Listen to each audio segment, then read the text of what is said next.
This is WOOL-FM Community Radio for the Southern Vermont and New Hampshire borderlands. There's a talented young man who you may have heard of. He's coming to grace the stage at the Bellows Falls Opera House on December 8th. His name is Peter Yarrow, and I've got him on the phone. Hello, Peter. That's a good beginning. My brother, good to talk to you, and good to be knowing that I'm coming up to Bellows Falls from New York on the 8th. Looking forward to it. Some people are no doubt wondering if you might possibly be related to the Peter Yarrow who was in the hugely popular folk trio Peter, Paul, and Mary. Well, I adopted his name years and years ago, actually 78 years ago to be exact, at the insistence of my mother, who had no idea that there was a folk singing world ahead of me at the time. But as the years passed, my name became more comfortable. So now I would comfortably say that I am Peter Yarrow and I am a folk singer. And yes, it is a pleasure to be talking to you in that capacity. I understand that in all your years, you've managed to never have visited the sprawling Bellows Falls metropolis. That's true.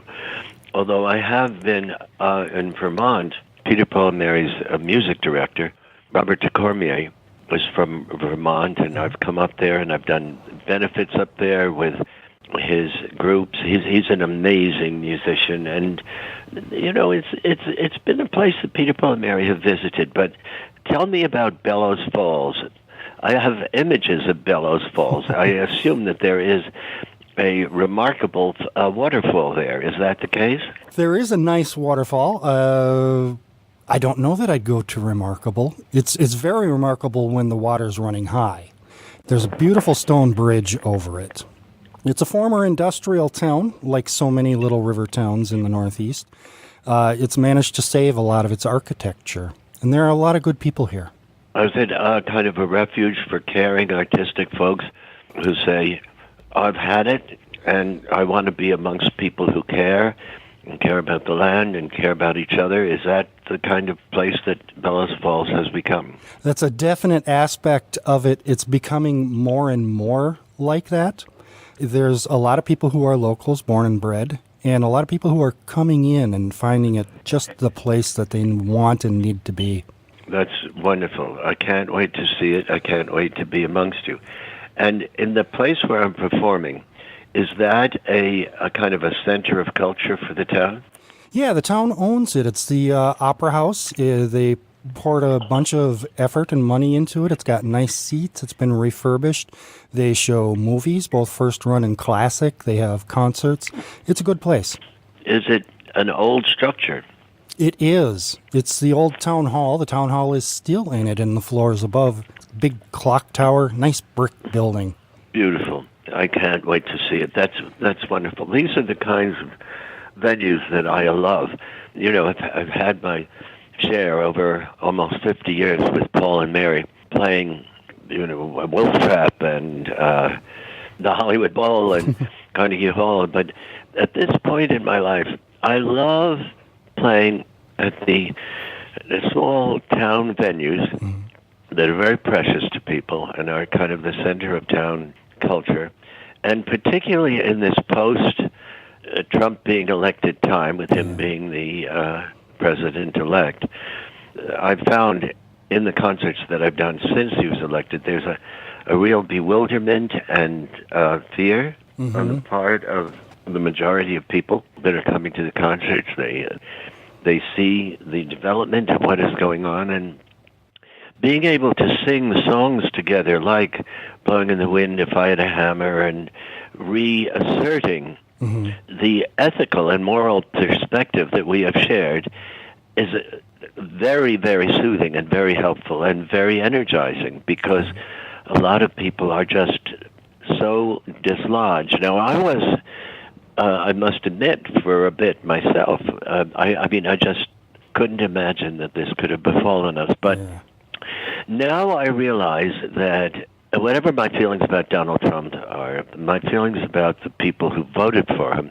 have to be really modified, because I do believe that the vast majority of people voted for him, a lot of them out of a desperation because of the gridlock in Congress that had prevented our government from really addressing the needs of a vast proportion of Americans who are really struggling and really unhappy, and that vote by them was a vote to say, it's got to change, and maybe we've got to hit bottom. And I've spoken to a lot of them who have expressed that. They say, it's not that we think that his kind of ridicule and vitriol and mean-spiritedness and statements that seem to be, improbable and off the wall and all that, it's not that we admire that.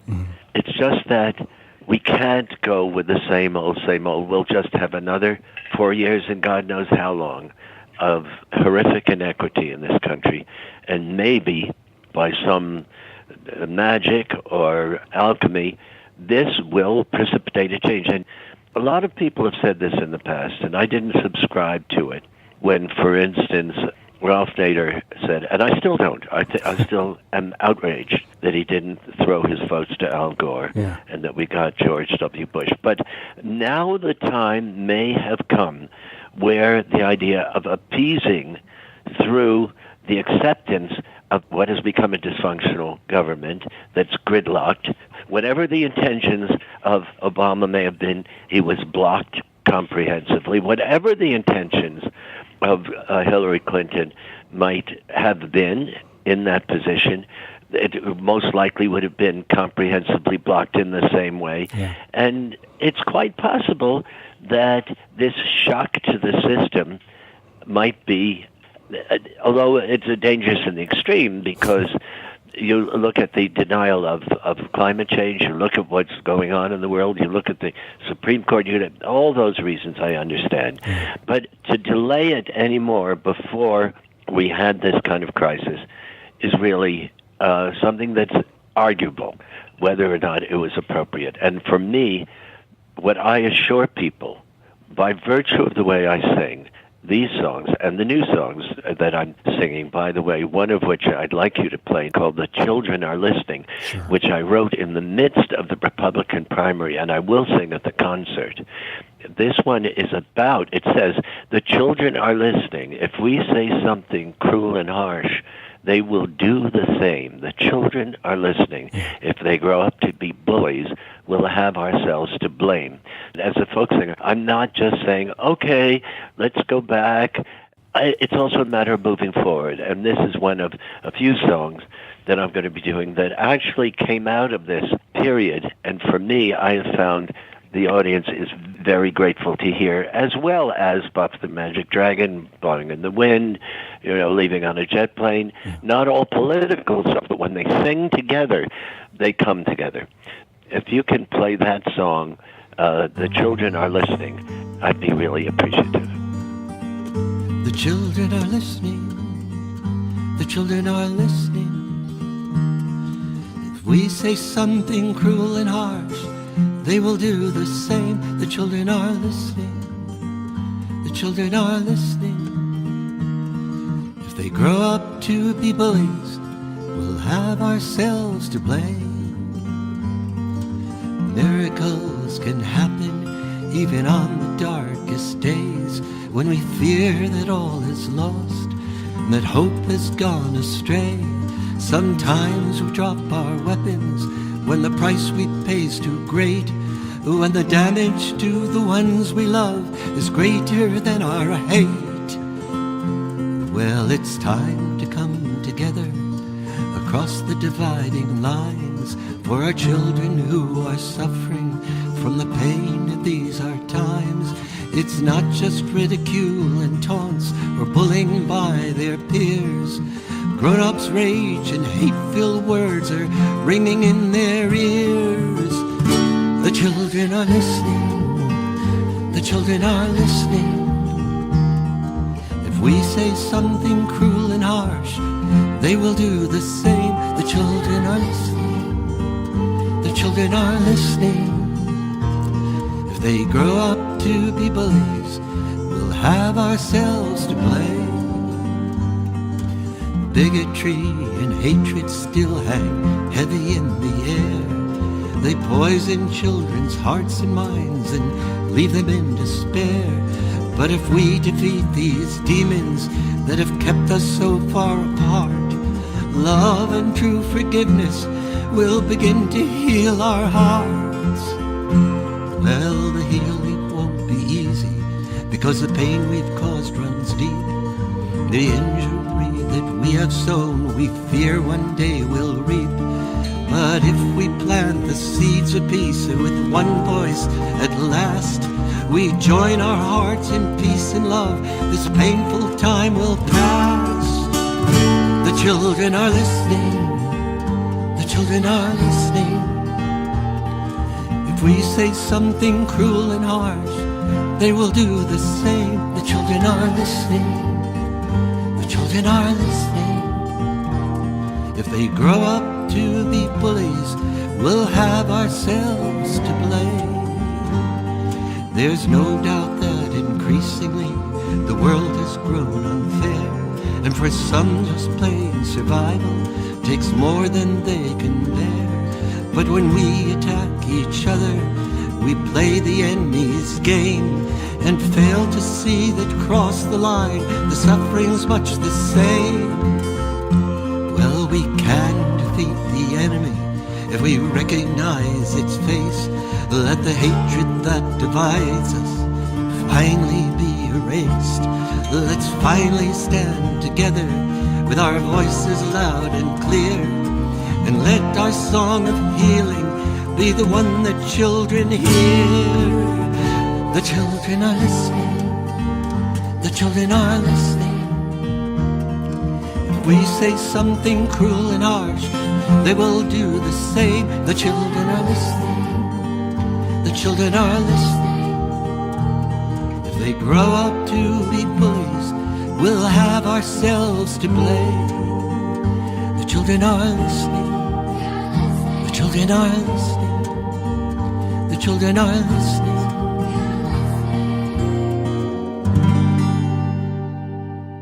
Oh, Peter, that was powerful. Thank you. I read a quote. You said about your songs, the songs invite participation. It's the difference between poetry and didactic writing. One tells you this is it. The other says, let's find this together. Right. And that's the whole nature of the community that creates the folk music experience. It's not something where you're hearing a lecture, or musical lecture, so to speak, and you walk out of there saying, that's interesting, I found those words moving or inspiring. You're saying, at the end of it, I was part of creating an evening tonight that means something very special to me.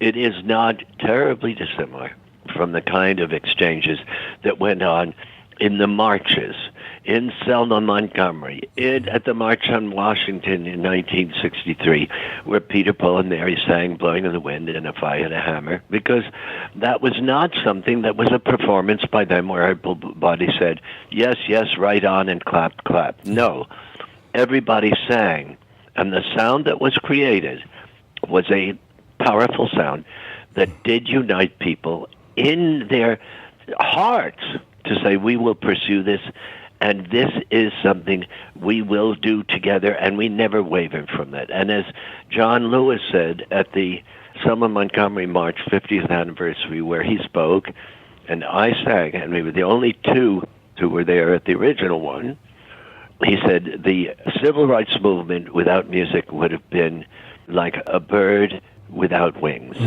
The music was not just symbolic or entertaining, it was part and parcel of the energy that validated people's commitment to one another and brought them in this extraordinary long-term commitment to make the progress that has been made on many levels, because it's not only about civil rights. The civil rights movement really signaled the beginning of contemporary America's understanding that if people stand together, they can indeed change history. And once we understood that, it was on to the anti-war movement. It was on to the women's movement. And now, here, Standing Rock. I just got back from Standing Rock. I was there in September with my daughter and with the peace poets who were activists. And it's an amazing, while the world is sitting there looking at the realities of Trump and Trumpism and the people that he's gathering around him, something else is going on at Standing Rock that feels very much like the birth of the Civil Rights Movement. And I was there and I sang, and there is a song that Bethany sang there that I wrote. She's my daughter. She's an amazing activist, climate activist. She works with Native Americans. She sang this song, and its lyrics are, "Lift us up, make our stand. Let love triumph in our land. Unity bring victory. Let love prevail." It's kind of statement saying, look, we know if we are divided, when a country is divided with factions that hate each other, you're going to get Iraq, you're going to get Syria. You're going to get the sure path for fanatical, tyrannical, fascistic perspectives to come in and fill that vacuum. So we must, our first order of business in this country is not let ourselves be divided into groups that hate and despise each other. That is artificial. Trump is a hate monger. That's how he was able to be successful to a certain degree. He targeted certain people. He said, look, the country is screwed up. It's not delivered what you need. The way out of this is to hate, not this time Jews. It's not, this is not Nazi Germany, but you can hate immigrants. We'll build a wall. We'll deport millions of immigrants. You can hate Muslims. That's a good target. Hate and fear Muslims, and we'll register every one of them. I don't know if we're going to make them wear a star like we did in Nazi Germany for Jews, but that's what's going on. How do we counter that? We're not going to hate each other. We're not going to go for this. We're not going to be duped into believing that we are a divided nation in this way. And the vast majority of those people who voted for Trump, they either could not abide Hillary for reasons that I think, to consciously use a term, trumped up. I don't think it was just. I don't think it was, she deserved it. I think she's, like other people in politics, compromising. That is the nature of the political world, and I don't think she's perfect. But she is a good, dedicated, principled human being, in my opinion. But notwithstanding that, you're entitled to your opinion about her, but let's not hate each other. And let's not believe that Donald Trump is the paradigm of virtue. Let us not kid ourselves into thinking that he is anything other than a very skillful guy, a populist, and like others before him, managed to acquire power through the generation of division and hatred. So when you hear this song, Lift Us Up, you will hear not an oppositional song to anybody, just the assertion of who we are and what we are. And that's what we need to do. Let's be proud of each other. Let's have anthems that say, here we are. And this song, Lift Us Up, says that. Lift us up. Make our stand. Let love triumph in our land. Lift us up. Make us strong. Give us courage to right the wrong. America, our hopes and dreams are truly all at stake. Let not the hate divide us. Let not our spirit break. Let not our courage falter. Let not our bravery fail. Let unity bring victory. Let love prevail.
used the word together when we were talking earlier. That's a powerful word, especially in such a divided society where the center is not holding.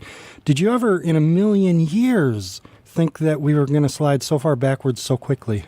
No, but that was really my myopia. I, as well as so many others, simply didn't understand the painful lives that were being lived by people. I just, as of today, found out that Trump's carrying of the districts versus Hillary's districts that she carried were affluent districts. Mm-hmm. They accounted for 65% of the wealth of America, and his 35.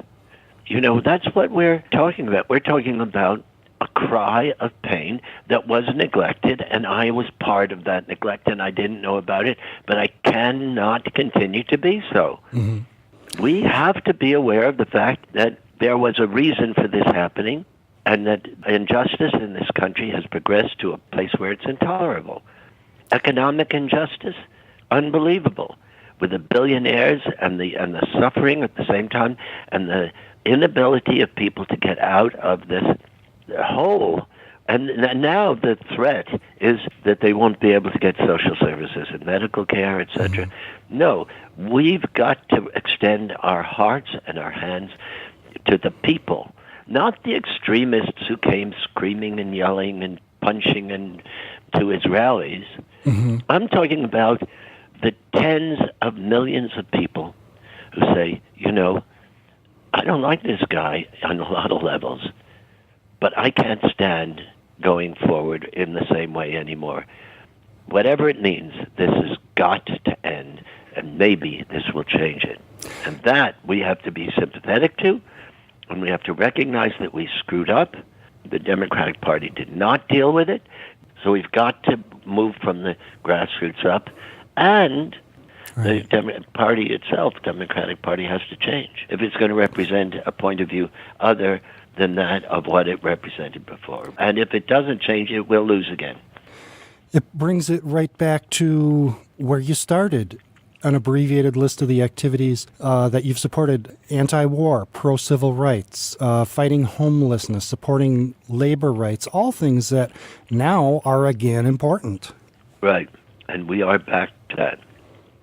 And instead of saying, I can't deal with it, I'm going to some other country, I'm moving away, now is the time for us to gird our loins and work harder and commit ourselves and know that every gesture on our part to open our minds and our hearts to cross the divide. And that's the line from the children who are listening. It says, but when we attack each other, we play the enemy's game and fail to see that across the line, the suffering is much the same. And you'll recall that from the song you just heard. Yeah. The suffering is much the same. And one alteration, one way of dealing with the suffering was find a scapegoat and hate them.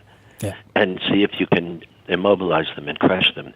And that'll satisfy your anger. The other way, because that leads to fascism, is to correct the injustice.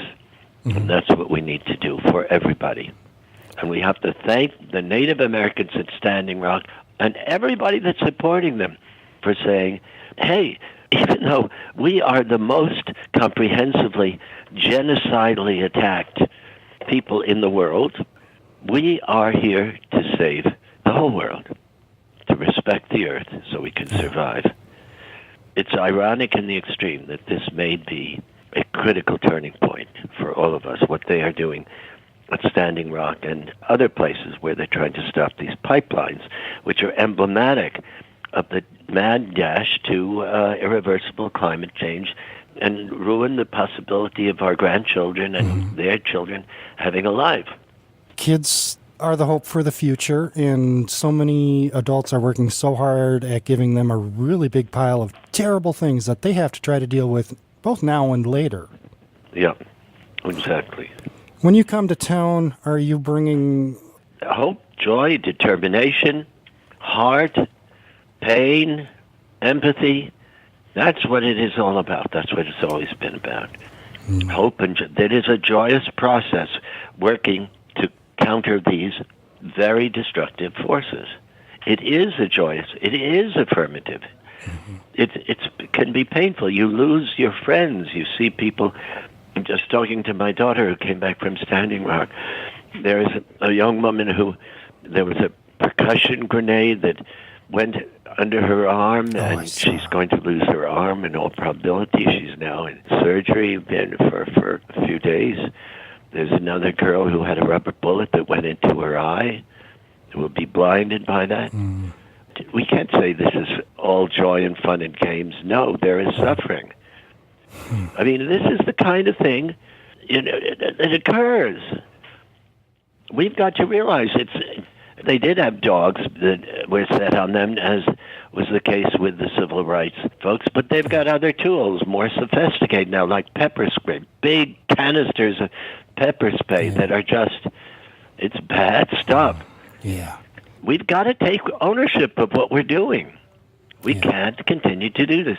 Pete Seeger tells us in the song, If I Had a Hammer, he says, the big danger is that if we don't really pay attention, if we don't hammer out a warning, and if we don't ring out a danger, justice and freedom will disappear.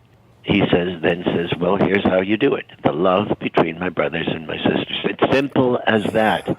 If we care about each other, we will prevail. If we don't, it's not going to work. Yeah. On the other end of the spectrum, on your website, there's a picture of you just hanging out with the Dalai Lama, and you both look pretty happy. Well, it's true. I wrote a song that utilized a poem that he wrote called Never Give Up.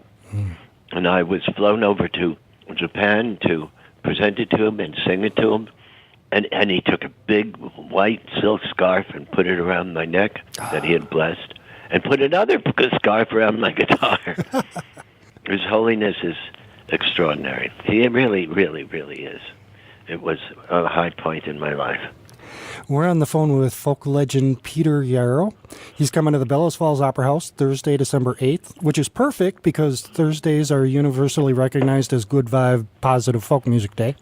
It's my understanding that as we speak, the show hasn't yet sold out, which is great news for people who weren't aware that it's happening. If you'd like to go, dear listener, it's probably not a bad idea to not wait to get tickets. They're available online, vermontfestivalsllc.com, or tickets.catamountarts.org. If you're driving or cleaning the oven and didn't get those, just Google Peter Yarrow Bellows Falls. It'll come right up. If you don't do computers, stop on by the local library. They'll be thrilled to help you out. It's a great, big, amazing world. Peter Yarrow, Bellows Falls Opera House, Thursday, December 8th, doors at 7. Peter, I called you a folk legend. How does that sit with you? Well, I'm not all that impressed. I have to live with myself. I've got feet of clay. I'm an ordinary human being, except when I'm doing my thing, and then I get into a zone where I really do, like a chess player or a basketball player. Yeah. When I'm doing my thing, my best angels are functioning. Mm-hmm. And I'm admittedly and gratefully able to do some things for which I am extraordinarily grateful, to be a catalyst for people coming together and doing it through music. But when I'm not doing that, I'm just like everybody else. So if you attach a legend, kind of label to me, I have to just say, whatever, it's irrelevant. I don't think fame is relevant. Mm-hmm. In personal terms, I think that it's a fact that is helpful in terms of pursuing one's objectives, whether they be doing good things in the world or selling albums or whatever. But otherwise, I don't walk around with a sense of, here I'm going to put on my tag, Peter Yarrow, famous icon. Nonsense. I'm much more comfortable talking to people who don't know that I'm Peter, Paul, Mary. We just talk. Yeah. Because there's so much artificial worship of success and fame, being an icon or a so-called legend. It interferes with ordinary human communication. It's neither here nor there. It's just, for me, a bother. Not that I'm not grateful for the acknowledgments that they come in, because they allow me to move forward. But in personal terms, believe me, I could do without them. Well, yeah, and you're more handsome now than you were back in the 50s and 60s. Well, absolutely, particularly the top of my head. As I understand it, you didn't really start performing until the late 50s when you were at Cornell. Well, I was leading songs in high school like everybody else. I was singing songs, and you get your turn, and you stand up and you sing your song.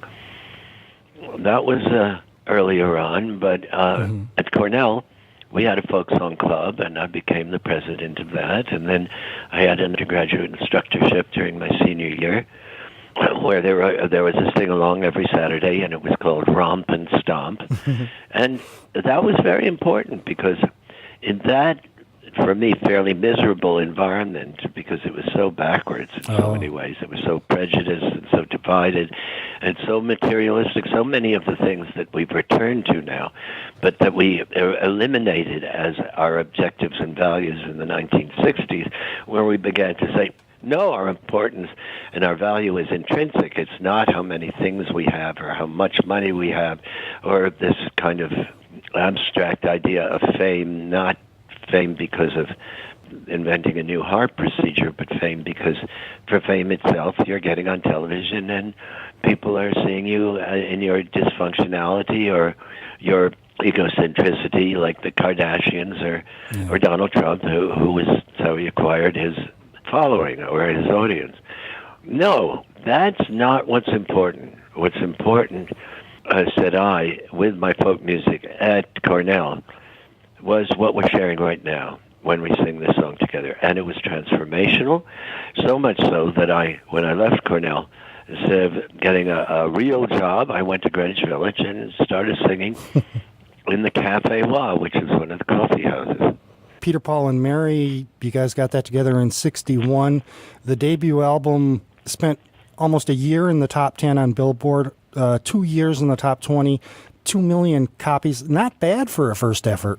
Well, there was a time when folk music dominated the airwaves and album sales, and it was a time in which that music became the soundtrack of the activism of much of America that was coming of age at that time. Mm-hmm. And of that, I am very proud of the part that Peter, Paul, and Mary played. One of the tracks you were involved with that I like the most was a collaboration with John Simon. It's on the soundtrack to a movie that I've actually never seen, The Wabe, from You Are What You Eat.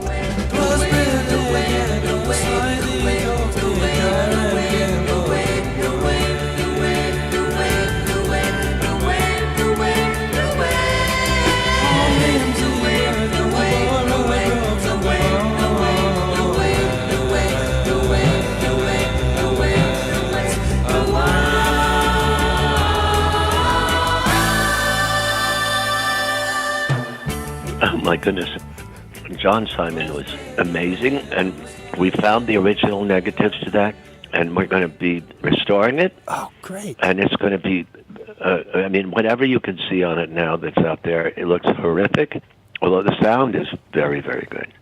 It preceded MTV. Yeah, that was extraordinary. Thank you for knowing about it. That's very much appreciated. You were born in Manhattan of Ukrainian immigrants, smart people. Yes, you bet. Folks split up when you were young. Seems like it was probably a good idea. Yes, absolutely. And your mom, liberal. Your dad, a little hawkish, but a fascinating character study. Yes, absolutely. Absolutely. I didn't really know my dad from the age of 5 until about a year or so before he passed, because it was one of those terrible divorces. It was a very, very painful divorce, very, very, very hard. And my father was an immigrant from Ukraine, but he was in the Second World War. He was a powerful member of espionage efforts, and then he formed Free Europe, including Radio Free Europe. But he had at this point changed his political perspective entirely, whereas my mother remained a very, very committed progressive. He abandoned that. Mm-hmm. But we live through these things, and our trick is to become stronger and more loving, and Mm-hmm. that's what it's all about. So you're more a product of mom's nurturing than rebellion against dad. Oh, absolutely, completely. My mother's perspective. And she also, my mother and father were first cousins, which accounts for the fact that I have 6 fingers on both toes. Do you? So, yes. That's cool. I do. I need to start wrapping up. Do you have any parting words? Well, I just encourage people when you come to the concert to know that we are in this together, that this concert will be in word and song, that if you disagree with the things that I'm saying, I'm going to be eager to hear about what you have to say after the concert, because I want to be educated about the other points of view about which I've been in ignorance.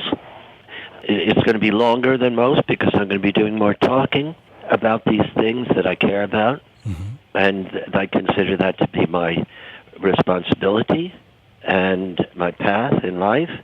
And come and sing. Almost every song I sing, you'll be invited to sing.